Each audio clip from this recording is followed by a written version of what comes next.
ఆరవ రోజు ఏ విధంగా ఉంటుంది? అంటే అమ్మవారి యొక్క అవతారం ఏ విధంగా ఉంటుంది? అలాగే పెట్టవలసిన ప్రసాదాలేంటి? అయితే లలిత త్రిపుర సుందరి దేవి అవతారం అని ఉంటుంది. ఈ లలిత త్రిపుర సుందరి దేవి ఏం చేస్తదంటే, ఎవరైనా సరే దేవుని యొక్క లీలలో ఉండాలి, దేవుని యొక్క అనుగ్రహం కావాలి, నేను ఉపాసన చేయాలి, నేను పీఠాధిపతిని అవ్వాలి, నేను గురువుని అవ్వాలి, నేను సాధువుని అవ్వాలి, నేను సాధకుని అవ్వాలి అనుకునేవారు ఎవరైనా ఉంటే గాయత్రి మంత్రంతో ఉపదేశం తీసుకోవచ్చు ఈ యొక్క లలిత త్రిపుర సుందరి దేవి అవతారం రోజున. ఇకపోతే విదేశాలకు వెళ్ళాలి అని ఎవరైనా ఉంటారో, వారి కోరికలు నెరవేరకుండా ఉంటాయో, ఎక్కడైనా యూనివర్సిటీలో సీట్లు రావట్లేదు అనుకుంటేనో, ఎక్కడైనా ఆస్తులు సంపాదించుకోవాలి అనుకుంటేనో, నాకు ఇది కాదు, నాకేదో గోల్ ఉంది, ఆ గోల్కి నేను రీచ్ అవ్వాలి అనుకునే వారందరూ కూడా ఈ లలిత త్రిపుర సుందరి దేవి ఖచ్చితంగా అనుగ్రహం ఇస్తుంది.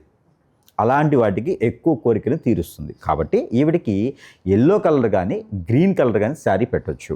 ఇంకా పోతే వీరికి లెమన్ కలర్ కూడా వీరికి శారీ పెట్టవచ్చు. ఇంకోటి ఏంటంటే లైట్ పింక్ కలర్ కూడా ఈవిడికి శారీ అనేది సమర్పించుకోవచ్చు.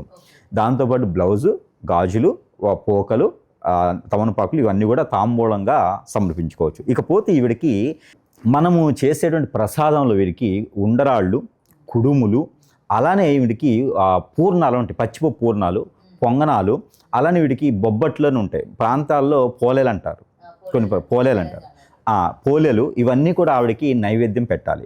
అంతా కూడా వీడికి నెయ్యి వాడాలి ఎక్కువగా. వీడికి నెయ్యి వాడేటువంటి నైవేద్యం ఏది ఉందో అవన్నీ కూడా కోవ, కజ్జికాయలు ఇవన్నీ కూడా అమ్మవారికి చాలా ఇష్టం అనమాట. ఆ రోజు పెట్టవలసిన నైవేద్యం అది. అలాగా ఎవరైనా విదేశాలకు వెళ్ళాలనుకున్న వారు, వాళ్ళకి అష్టదిబ్బందులు ఉండేటువంటి వారు ఉండారు కనుక, వెళ్ళలేకుండా ఉండలేనటువంటి వారు, మైండ్ స్ట్రెస్ సరిగా లేని వారు అందరూ కూడా ఇలాంటి నైవేద్యం అలాంటి సమర్పించుకొని అమ్మవారిని ఆరాధించుకుంటే కనుక ఖచ్చితంగా వారు విదేశాలకు వెళ్ళడానికి అయితే అవకాశం దొరుకుతుంది.